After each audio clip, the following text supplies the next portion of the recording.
Pour ceux que ça intéresse, on a peut-être une nouvelle guerre internationale qui va pointer le bout de son nez, et c'est plutôt dramatique. Les tensions actuelles entre l'Inde et le Pakistan sont exacerbées par une récente attaque au Cachemire, qui a fait 26 morts. Cette attaque, qui n'a pas encore été revendiquée, a conduit l'Inde à prendre des grosses mesures punitives contre le Pakistan, notamment la suspension d'un traité stratégique de partage des eaux, la fermeture du principal poste frontière terrestre entre les deux pays et le rappel de diplomates.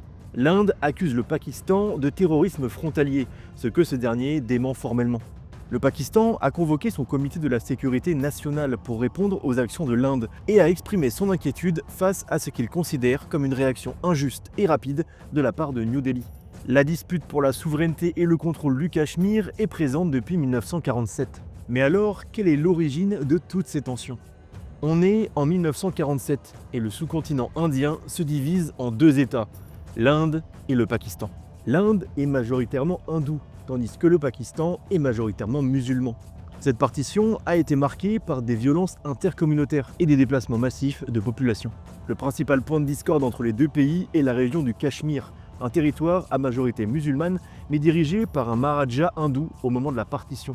Le Cachemire est donc revendiqué par ces deux pays, et on a donc des conflits armés qui apparaissent en 1947, en 1948, en 1965 et en 1999.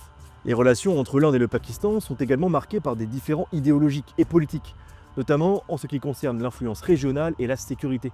Les deux pays se sont lancés dans la course à l'armement nucléaire, ce qui amène encore plus de tensions politiques et géopolitiques.